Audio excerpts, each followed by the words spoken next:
Here's some tips if you have an EDD audit in 2024.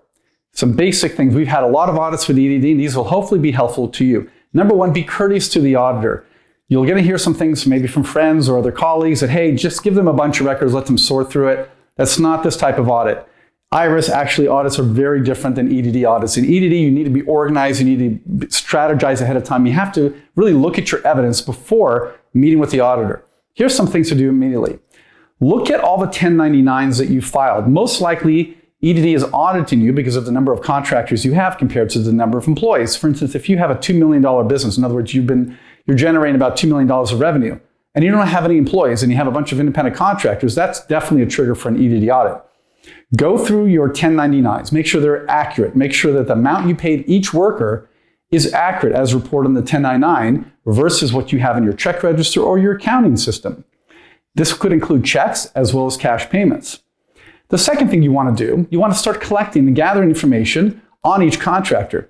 AB5 is the law as of January 1st, 2020. What AB5 requires is that, number one, you don't have control over the workers. Control comes in many forms. We represented a law firm, and in that case, EDD was claiming that the control came in terms of the money, which is very typical. If the hiring company, your company, is collecting the money from clients and then paying the independent contractor, that's a form of control. Second, you got to make sure that the independent contractor is performing services that are different than the hiring company. If you have a plumbing company and you're doing residential plumbing and you're hiring a residential plumber as an independent contractor, you pretty much have to have some good justification for that because the two are performing the same type of services. Now, if your company performs residential plumbing, but you're hiring a commercial plumber, then I would say that's some justification to show that they're actually different services because that's a specialty. And it doesn't mean that this is a bar none rule that you could never hire an independent contractor who performs something similar, but they should have some specialization, something different than the company does.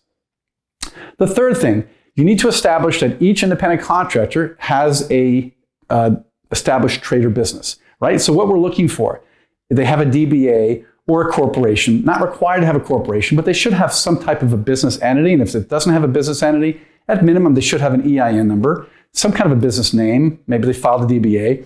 Most certainly, they're going to have a business license. That's definitely splattered throughout AB5. It's one of the requirements, especially where the exemptions apply. And if they have insurance, they should have some clients. In other words, they shouldn't just be performing work for your company. They should be performing work for other companies. So it looks like you're one of their clients, not their only client. So that's one of the main things that we do when we prepare for EDD audits. We gather this information and provide that to EDD ahead of time. You're going to get a letter from EDD that includes what they call a pre-audit questionnaire.